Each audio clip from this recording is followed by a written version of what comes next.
Pode isso? Ô, galera, hoje, no mais um Oxe, pode isso, nós temos um convidado que é um irmão, um parceiro, um amigo, um dos maiores artistas plásticos que eu já vi no Brasil, no mundo. Estou falando de Raimundo Bida. Bem-vindo, papai. Obrigado, meu irmão. Bem-vindo aí. Sempre.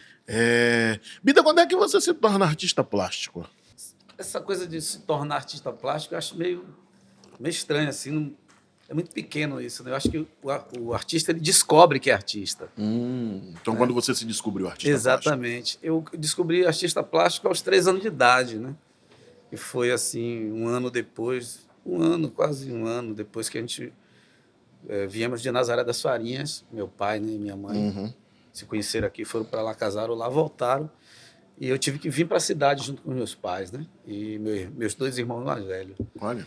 E isso começa a me mover, a saudade, a desenhar no chão, nas paredes, em tudo que é de lugar, as coisas que eu via, né? Você tinha saudade. Da saudade do interior. Então, isso até hoje, né? No meu DNA como artista está lá presente. Mas você nasceu lá? Nasci nas Nazaré das Farinhas, em 1971. Ah, massa. E viemos morar aqui em Salvador entre 73 e 74, né? Mas você se profissionalizou quando? Aí eu começo a realmente ver a arte como uma forma de profissão ainda aos 10 anos de idade, ia fazer 11 anos. Como assim? Conte aí. Eu comecei a desenhar aos 3, mas comecei a pintar aos 10. Né? E aí um amigo dizia, vá pro Pelourinho, porque o Pelourinho, com 10 anos de idade, o cara ficou um ano me dizendo isso. Val, o tio de Ebert, lutador de boxe, né? Sim, sim. Ebert, o William. Ele falava todo dia para mim, vai pro Pelourinho, que lá tem muitos artistas. E realmente, cara, eu vim pro Pelourinho com 11 anos de idade, encontrei Gil Abelha, que foi meu mestre, né? Assim, o cara que me pegou pelo braço na Praça da Sé e me trouxe para dentro do Pelourinho realmente, na frente do Hotel Pelourinho ali. Ateliê de palito dele, muitos artistas trabalhavam lá. E aí eu começo a ver realmente a arte como uma profissão de verdade, uma possibilidade de mudar a minha vida, né? Olha isso. A partir dos 11 anos de idade, de 1982, cara, o Olodum só tinha 3 anos de fundado, imagine, só para você ter uma ideia. Você viu o Olodum nascer aqui dentro? Ou você chegou Nasceu, eu não vi não, mas eu vi assim, dizem que foi a primeira vez que o Olodum saiu, foi acho que 2 ou 3 anos depois, né? Eu cheguei em 82, com 11 anos, isso. E a arte, você acha que a arte transforma? Muito. Por quê? Com certeza. Assim, durante o meu período de infância e adolescência, eu observava muito que os meus amigos da rua estavam muito distantes de mim, cara. Eu buscava assunto para conversar com os meus amigos e, assim, era muito vazio a conversa que eu tinha com eles, né? Então, eu, com 12 anos de idade, que eu já tinha um ano no Pelourinho, meus amigos tinham mais de 30, cara. Caramba! Tinha mais de 30 anos. Então, assim, os avós dos meus amigos conhecidos da rua eram seus amigos. Eram meus amigos, os avós deles, só para você ter uma ideia, né? Porque para me acompanhar conversando, depois de ter recebido assim aquela dose cavalar de consciência dentro do Pelourinho com apenas 11, 12 anos de idade, pô, com 14 anos eu já estava pensando em falar idiomas, pô. Imagine. Pô, mas então, isso é muito bom. Porque é muito bom, porque assim, a experiência dos mais velhos, a gente sempre aprende, tem que respeitar os mais velhos, mas a gente não dizem pra gente você tem que conviver com os mais velhos. Exatamente. Eu acho que não tem como você respeitar uma coisa que você não conhece. Você só conhece quando você acessa, né? Você tem que acessar, ou você... Acessar de alguma forma que eu falo, né? Nem que seja olhando, convivendo, falando, ouvindo, dialogando, ouvindo. Né? Isso é interessante. E quando você começa a ganhar o nome Bida, que tem um traço, né? Porque a sua obra ela é marcante, né? A gente tem...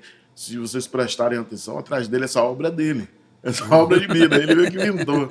Né? É impressionante. Aqui no restaurante El Paió, a gente tem essa obra. E a gente tem essa obra que é de Gil Abelha, que foi o cara que você falou que te pegou quando era criança e te ensinou muita coisa. E, inclusive, essa obra é sua também. Também é. Eu fiz questão de botar essas duas obras juntas, porque um é pai do outro. E, assim, na verdade, não é nem pai, mas eu acho que é um momento de transição, de conexão, de passar para você, de te dar start, né? Então, eu fico pensando assim, quando é que você virou Bida? Porque tem um momento que você pinta por saudade, por necessidade, por isso ou aquilo, mas depois você ganha traços marcantes e aí não tem como não olhar para uma obra sua e dizer assim, não, isso aqui é Bida. Não tem nem como Sim. copiar isso aí. Quando é que você virou Raimundo Bida, artista plástico? Bom, no início de tudo era querer mostrar aquelas coisas do interior, depois vem aquela coisa de pintar o que vê, né? Querer imitar fotografia para ser realista.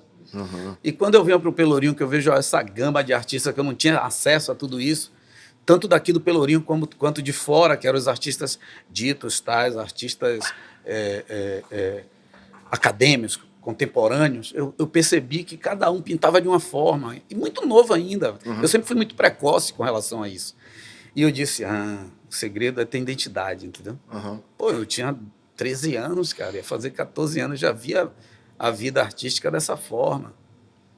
Aí eu tenho acesso à música também, eu começo a perceber que cada pessoa tem uma forma de tocar, compor, cantar. Na pintura também, a paleta de cores, o desenho, a composição da obra. Isso começa, quer dizer, tem um quê de sofrimento também. Qualquer pessoa pode pintar? Tem um quê de... Pintar pode. É isso que eu quero saber. Qualquer pessoa pintar pode pintar? Agora, criar, meu amigo, aí é que é outra Mas qual é a coisa. diferença entre criar e pintar? É isso que eu digo. O cara, você pode ser um técnico. Você pode pintar bem, ser um técnico como artista, porque você aprendeu a pintar, mas pega uma tela em branco e bota num cavalete e diz assim, Cria aí. Porque aí está a diferença de ser artista e ser pintor. Né? Você pode ser um grande pintor, pegar uma fotografia, pintar um retrato de alguém ou algo, mas para você conceber, velho, é um parto. Dói. Uma obra de arte. Muito. É prazeroso depois que você percebe que você pariu algo que é seu, né? E que você ali vai ter, a partir daquela coisa que você pariu, uma série de coisas que vai refletir naquilo que você criou. Isso é ser artista. Você é artista e sabe o que eu estou falando. Não, eu sei, porque a gente, por exemplo, conceber um personagem também é engraçado, porque uma coisa é você interpretar, outra coisa é você criar personagem. E isso viver é outra o personagem coisa. depois de criar, né? Porque uma pessoa quando nasce, ela é única. E personagem também é a mesma coisa. Eu sempre digo isso. Eu vejo um monte de gente e não tem problema, pode fazer, né? Tem cada um sobrevivendo, ganhando seu dinheiro. Existe esse jeito de ser artista, né? Que é o que eu costumo dizer, que é o de fora para dentro. É o escolhido de fora para dentro. Exato. É aquela pessoa que a indústria olha para ele e diz assim, você se enquadra aqui e puxa. Mas tem gente não, tem gente que é de dentro para fora, já nasce artista. E esse mercado que puxa, que leva, olha e num determinado momento diz assim, eu preciso de um artista, eu não preciso de um cara que vai fazer ali. Que vai não fazer é algo, isso, né? Por exemplo, eu componho personagem. E eu componho personagens, e os personagens são vivos. Os nomes... É engraçado, todos eles que têm nomes, eles pra mim existem. Quando você fala assim, Reginaldo de Opaió, eu tô vendo ele aqui. E ele tá em mim. E rapidinho eu vou pra ele aqui, pai. Porque eu sei o que é Reginaldo, eu sei quem é essa persona. Né? Aí você tinha um Jurandir, que era de Tapas e Beijos, que era um negócio mais carioca, que era um cara mais... E aí, meu irmão, beleza, pai? Isso aqui tem uma fusão, tem uma coisinha do Reginaldo, mas não é, uma malandragem diferente. A mesma coisa, eu acho que a última novela que você fez, cara, eu ria muito com aquele personagem. Sertão, né? E é engraçado, vou revelar, foi bom você tocar nisso, que eu vou revelar uma coisa aqui. Personagem. Dentro desse personagem, eu fiz 3 homenagens nesse personagem. Né? Eu só vou falar de 2, porque a terceira eu não posso falar, porque é uma raiz do personagem. Faz parte da gênese. Uma delas é Sandrinho, que é gerente daqui do Opaió, né? Que ele é de Recife. Então tinha um sotaque, que Sandrinho tem um sotaque. Segunda coisa do meu personagem era a língua presa. Ele tinha uma língua presa, porque eu falei, ninguém fez esse personagem ainda. Ninguém fez o personagem da língua presa. E eu preciso fazer, e não pode ser estereotipado, tem que ser uma coisa normal, como todo mundo é. Porque uma pessoa com a língua presa é normal. Só que tem essa sibilância, tem esse negócio, então eu trabalhei muito para fazer, que é uma homenagem, inclusive, à minha esposa agora, que tem a língua presa. A Rayane tem um pouquinho de língua presa. E ela disfarça bastante, porque ela tem os dentes afastados, os dentes não grudam todo, então os dentes um pouco afastados e a língua um pouco presa, então tem um jeito de fazer. E deu certo. E o terceiro eu não posso falar, só vou falar um dia, eu falo, quando eu achar que devo falar essa terceira homenagem, porque a gente pode ser bom, mas pode ser também. O fantástico desse personagem que eu observava muito é que você olha pro personagem, mas não vê você, entendeu? Exatamente. E aí é isso que é importante na arte, né? Você não vê o ator, você vê o personagem, o jeito de andar, a forma de trejeitos da mão, não sei o quê. não tem E nada é a ver isso- com você, pessoa. E isso atende esse lugar que eu falei, né? Do disso que eu tô mercado, uma hora falando. olhar e dizer assim, não, eu preciso de um artista que cria. Aí vai e pega você que cria. Não aquele que faz a mesma coisa sempre, que não tem problema. Isso. Mas existe diferença, né? E aí, como você falou, tem gente que pinta, pega uma foto e multiplica, né? Faz de novo. Quero ver pegar a tela em branco, como você criar. falou, e fazer. E mais uma coisa, Bida, que me chama muita atenção na sua obra, como eu falei, que são os traços. Mas dentro dos seus traços tem uma coisa que sempre me chamou a atenção e você me contou, eu queria que você falasse. O olho dos seus personagens. Aí já foi uma coisa que, assim, eu queria fazer algo que chamasse atenção no trabalho, né? Que as pessoas fossem impactadas, né? E eu ficava olhando e dizia, tem algo, falta algo nas obras, né? Eu sempre me preocupei com isso, com paleta de cor, com traços, com expressão, com tudo. Mas eu olhava para o olho do meu personagem e dizia assim, o olho do meu personagem é marcante, mas eu preciso fazer algo. E aí, um belo dia, eu fui expor na Europa, né? Eu fui expor na Europa. Aliás, eu já tinha exposto várias vezes. Você tem obras espalhadas pelo mundo Aí eu inteiro. exato. Aí eu fui para Portugal expor na cidade do Porto. E aí fui para Lisboa. Então me deu vontade de ir em Paris. Eu disse, eu vou em Paris, primeira vez. Eu já fui lá 3 vezes, né? Todas as 3 vezes eu entrei no Museu do Louvre. No Louvre. Tinha algo que me impressionava, que era aquele olhar de Mona Lisa, cara. E eu ficava assim, eu dizia, o que é que tem nesse olho aí que eu não consigo perceber, que mexe com tanta gente? Não é um retrato, cara, mas não é um retrato. Não é um retrato. Não é simplesmente um retrato, sabe? Além de ter toda essa coisa, essa gama que eu falei, né? Disso que eu estou falando, da personalidade, imagine que naquela época os artistas tinham todos uma tendência muito clássica naquele lugar, e ele consegue criar uma técnica que é chamada esfumato. Só aí ele já é o cara. Leonardo da Vinci está falando. Leonardo da Vinci. Nessa situação aí, né, da arte eurocêntrica. Sim. Né? Porque o mundo fazia arte, mas estava todo mundo sempre voltado para isso. E eu fui observar o olho de Mona Lisa, né? Então eu saio de lá, rapaz, agora eu entendi por quê. Então, o globo ocular é um globo, né? Então a luz bate só de um lado, né? Como a luz pode bater dos 2 lados? Olha aí.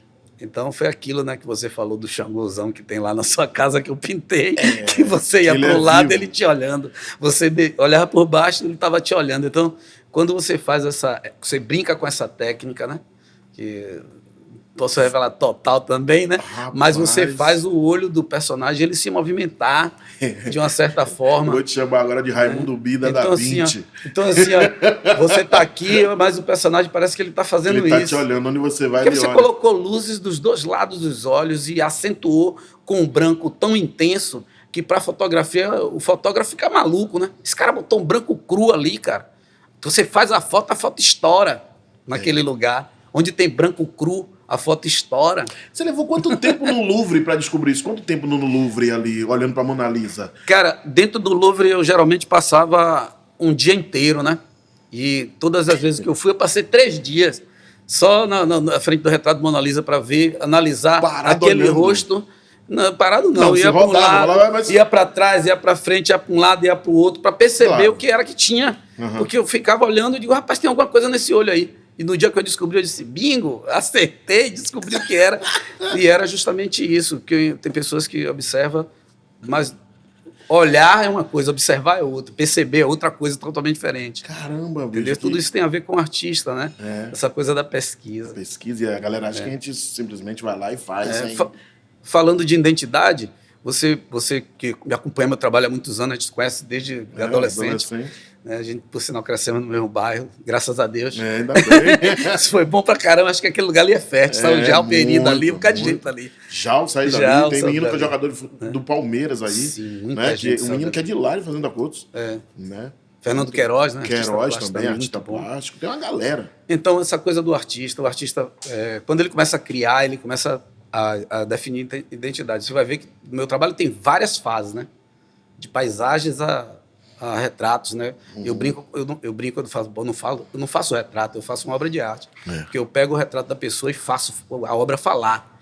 Isso é ser artista. Isso, sim. Você pintar uma foto 3x4, você está disputando com a máquina que está filmando a gente aqui. É mesmo. Entendeu? Que é o mais Mas você perfeita fazer possível, o retrato falar, né? É. É uma outra coisa. Aí você vai pegar todos os meus trabalhos, independente da linha que eu faço, e você vai ver minha digital lá, né? Nas cores, nos traços, na composição e tudo. Texturas e tudo que eu faço, as brincadeiras, né? Que você vai ver elementos dentro de obras que você diz assim, pô, o que é que esse elemento está fazendo aí dentro dessa obra?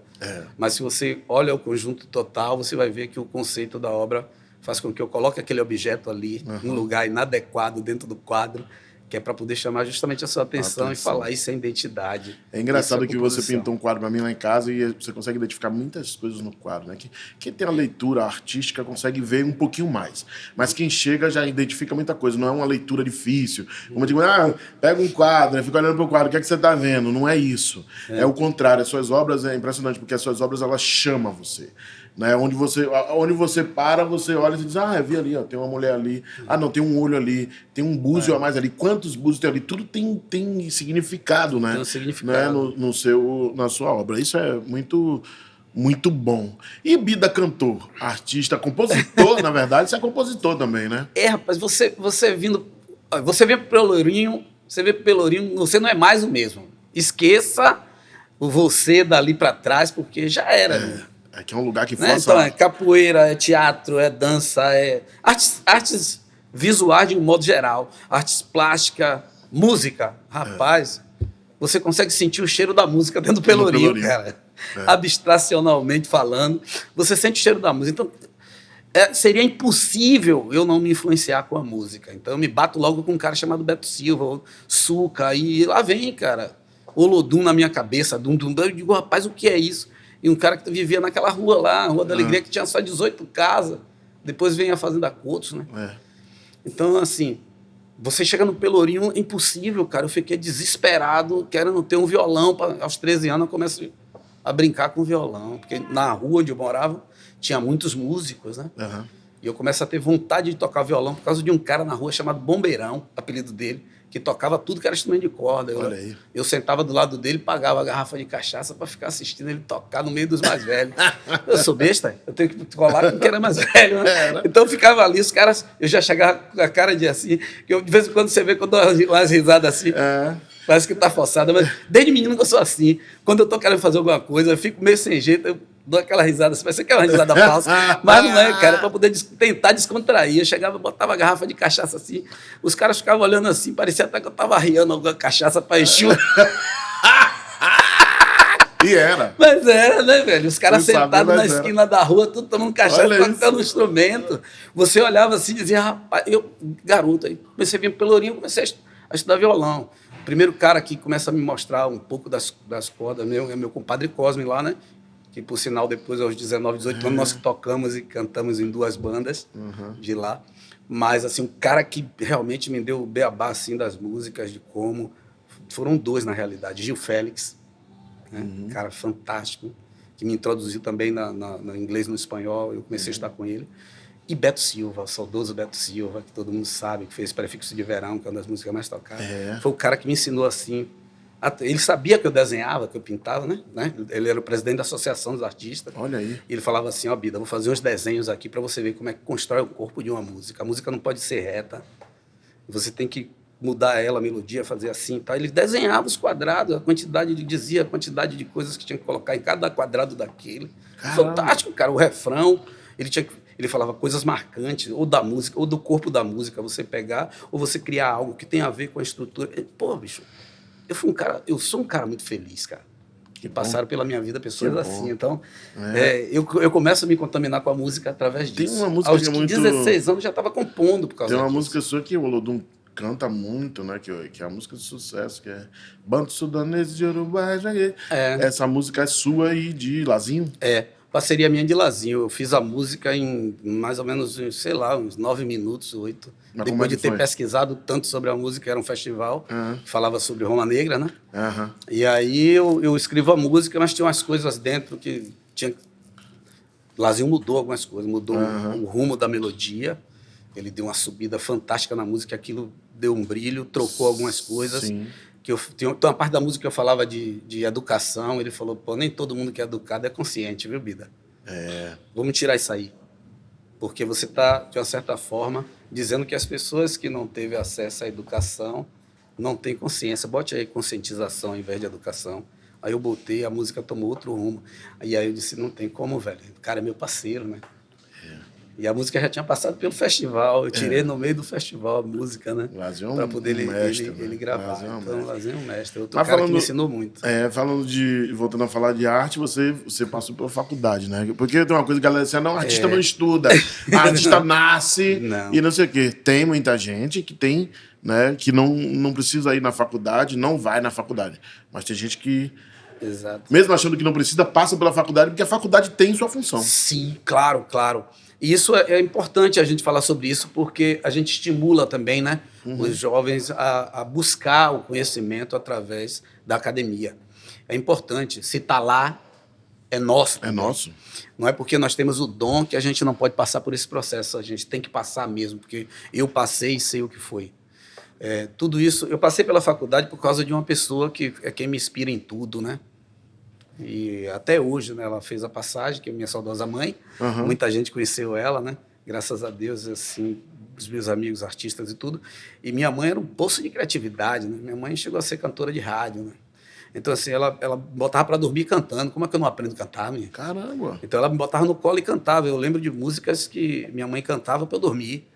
E depois eu apareci tocando violão e cantando as músicas. Ela, não é assim não, viu? Você tá cantando errado. Eu, então, senta aqui, minha mãe, provocando. Ela sentava, cantava, eu escutava, pá. Minha mãe lembrou. Eu cheguei lá cantando uma música. Eu lembro que Gil ganhou o Grammy com aquele disco Quanto. Eu cheguei lá cantando a música de Gordurinha, Caranguejo Sá, Caranguejo Sá. Ela tá cantando errado, você tá cantando isso aí errado. Porque eu me lembrava, né? Quando o Gil gravou, automaticamente eu me lembrei dela, cara. Olha isso. Aí eu peguei, tirei a música, cheguei em casa tocando uma música no violão e cantando essa música. Eu perdi minha mocidade, que tem a ver com nossa família, né? É, claro. Eu perdi minha mocidade, Claro. com meus pés sujos de lama. Meu pai analfabeto, meus filhos que eu fama. Tem que ir para a faculdade, cara. Tem sim. A gente tem que fazer isso, porque o sonho da minha mãe era me ver na faculdade. Sim. E eu também queria fazer essa faculdade. Ela passava na porta comigo, dizia, você vai estudar aqui que os artistas estudam. Os artistas estudam aqui. E eu, o que minha mãe está falando, cara, sabia lá que era ser artista. Eu com 6, 7 anos de idade. E aí, depois de 29 anos sem estudar, quase 30, eu resolvo voltar a estudar, faço vestibular e passo para a Federal, para a Escola de Belas Artes. A prova- Concluí e o objeto de pesquisa para desenvolvimento da minha formatura, né, e da exposição, da produção das obras, né, que seriam avaliadas para a minha aprovação, foi minha mãe. Olha isso. Então, esses 2 trabalhos estão disponíveis lá no meu Instagram, as pessoas quiserem ver. E ele fala completamente, não só de mim, como da minha mãe, e tem um outro que fala da minha mãe e de meu pai, essa influência dos pais na formação do indivíduo a partir de uma série de coisas, ancestralidade, cultura, Isso. educação, Cara. maternidade, paternidade. Então, o trabalho fala dessas coisas, árvore genealógica e tal. Interessante isso, porque eu ia te perguntar sobre isso, né? Qual é a sua relação com ancestralidade, religião? O que é isso? Cara, sempre foi, sabe? Eu já nasci sentindo o cheiro de incenso dentro de casa, entendeu? Indo ajudar minha mãe lá, minha mãe biológica, né? A molhar as plantas. E eu ficava invocado com aquelas plantas. Eu dizia, minha mãe, isso aqui é o quê? É a espada de Ogum.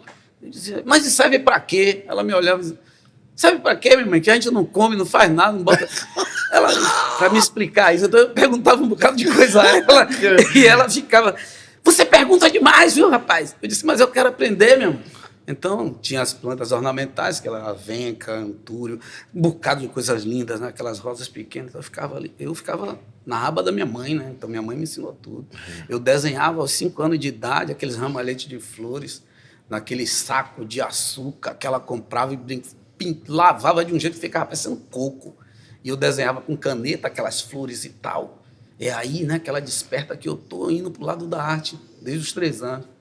E ela, para ela bordar, cara, ela fazia coxas fantásticas. Então é Olha daí que vem isso. a minha veia. Cara, a importância da família nisso, né? Família, entrevistei Fabete aqui, já que falou disso, da importância da família.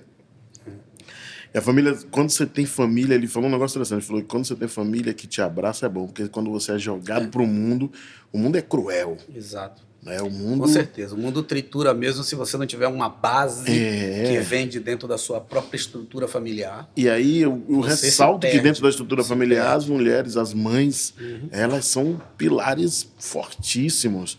Elas são essas responsáveis por deixar a gente se despertar no que a gente nasceu para ser. Tem uma coisa que eu sempre falo, né? Eu não gosto de referência, eu não suporto referência. Isso é uma coisa que eu escrevi num livro, estou com um livro que eu não consigo acabar ele. Eu Porque briguei muito com os meus porque professores todo por causa dia disso eu na também. faculdade. Porque todo dia eu aprendo uma coisa e eu quero botar num livro só. E aí eu descobri que as referências, elas são um problema.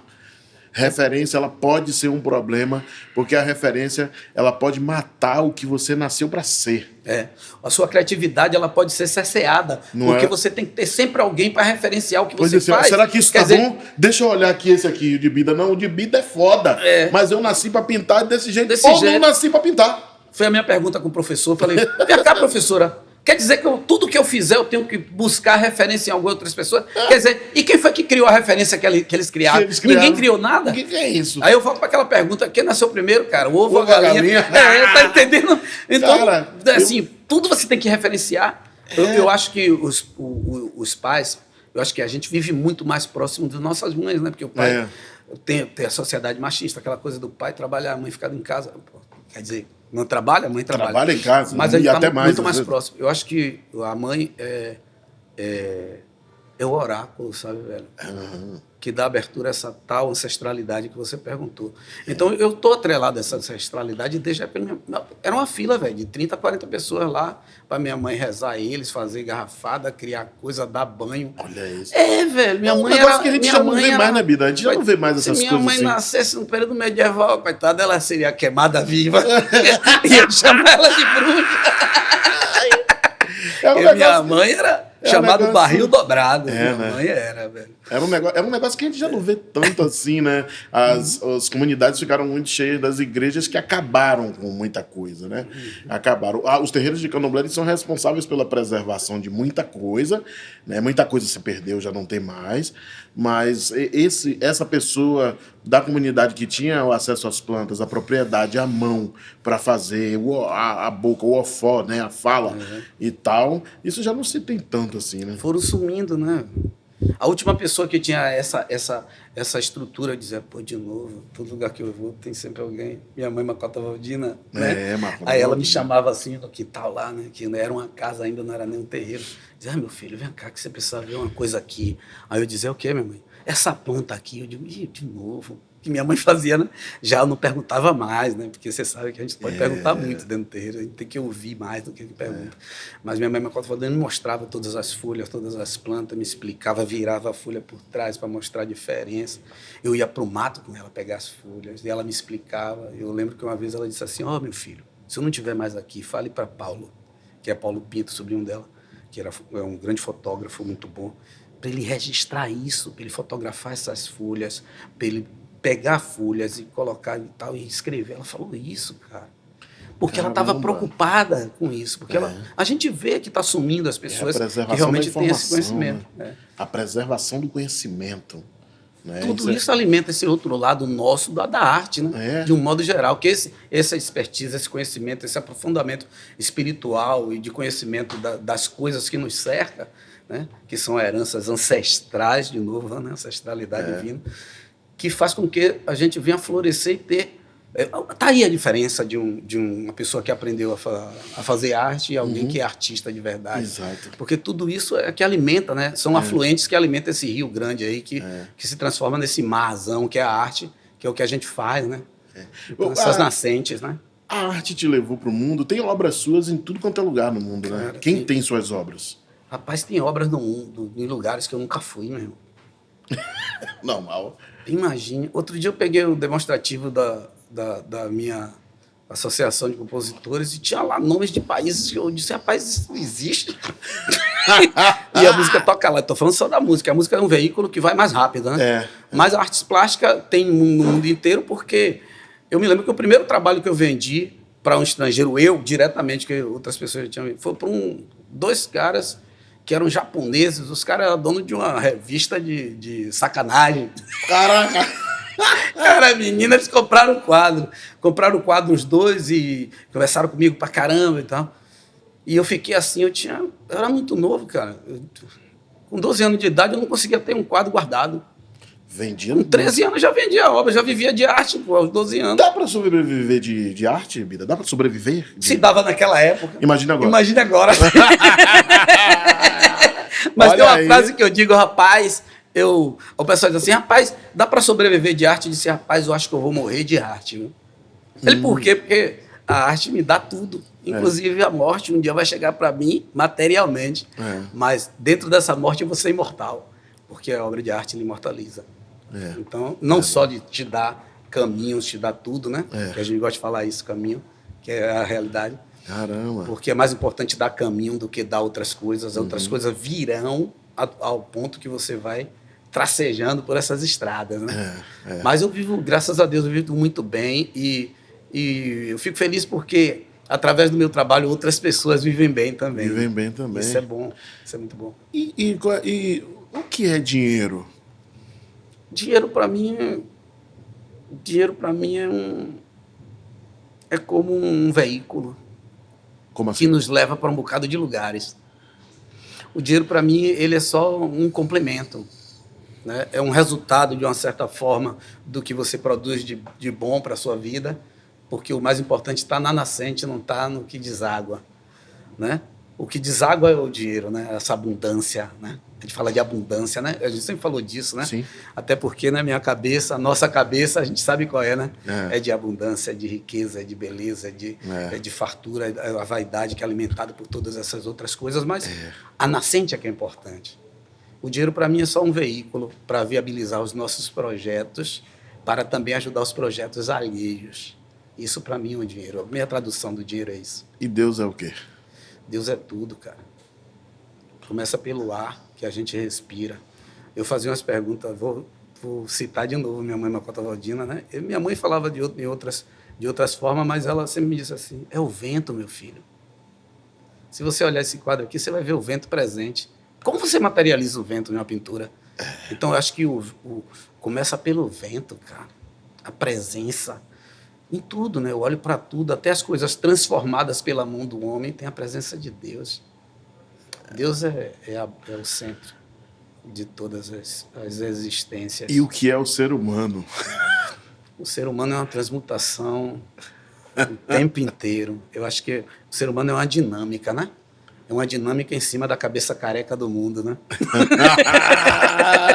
É uma dinâmica, né? Porque você olha... Eu olho o ser humano como um organismo de um modo geral, né?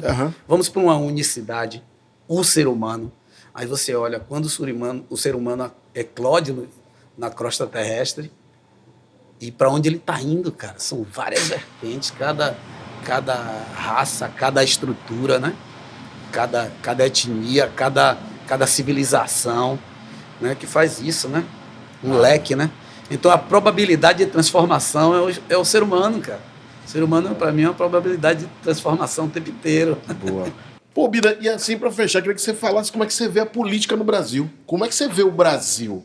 O que é o Brasil para você? Rapaz, o Brasil... Primeira coisa, né? A primeira palavra que a gente tem que falar, porque isso a gente tem que falar mesmo, porque é uma verdade. Tem muita gente que vive aí no sonho de sei lá o quê, do conto de fada, mas o Brasil foi uma invasão, né, cara? Usurpação, né? Formação do Brasil.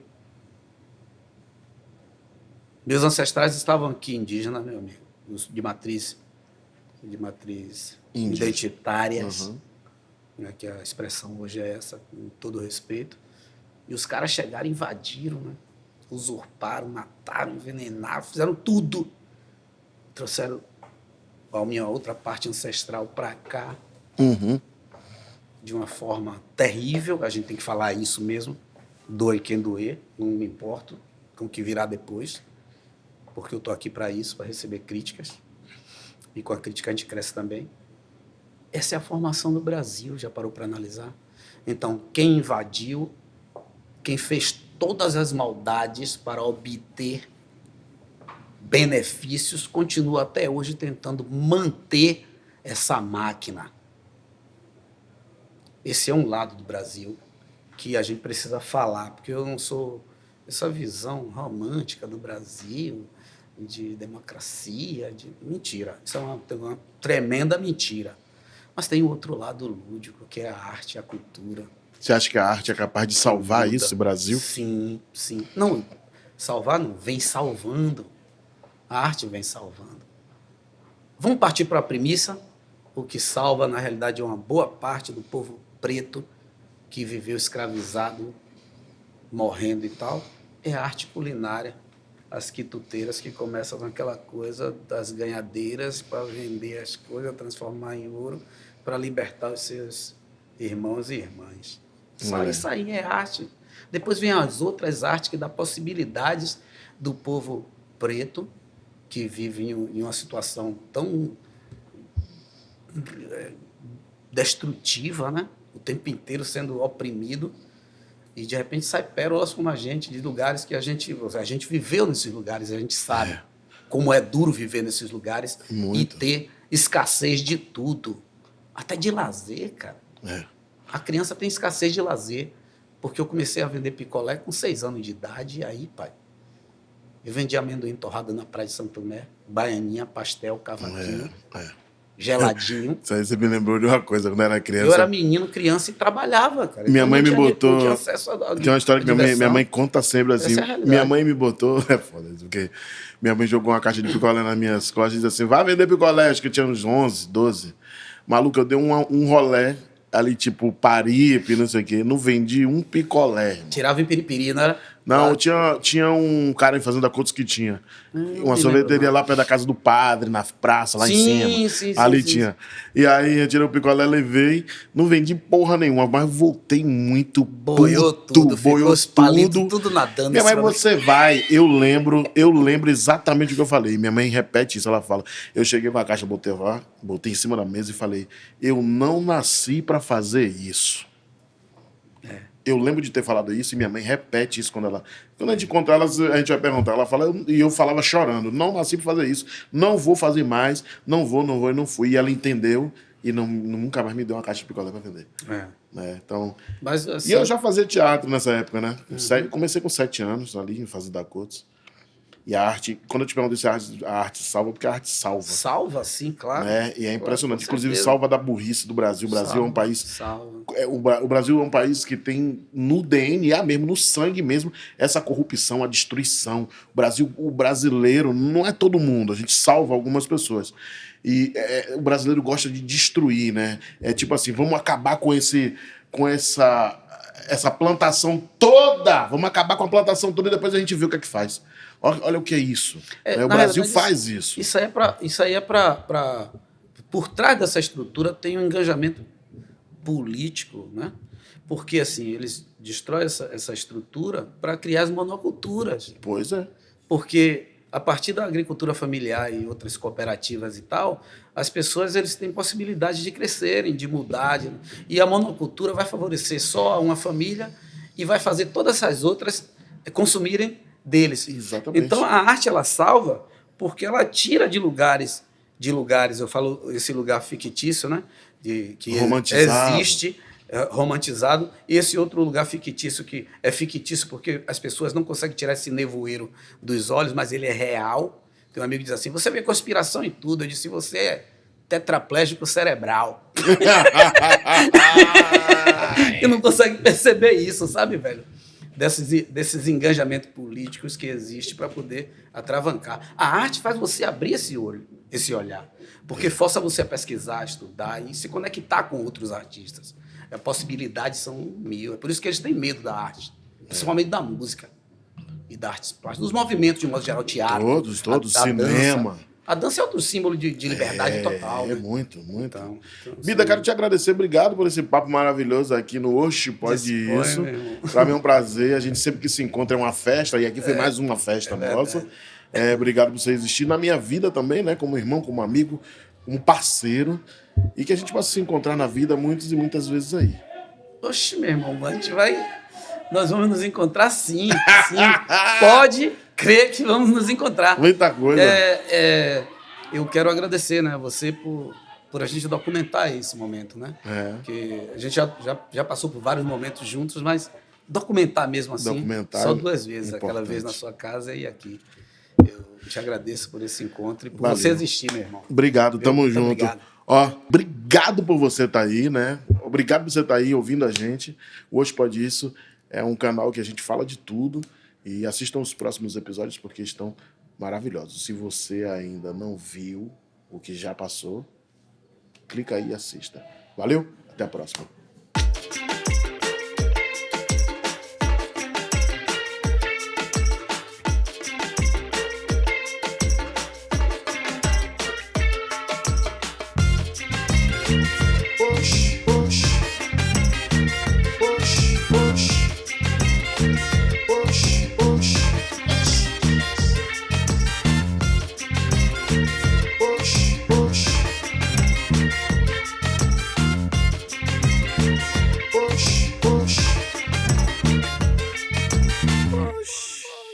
Oxe, pode isso?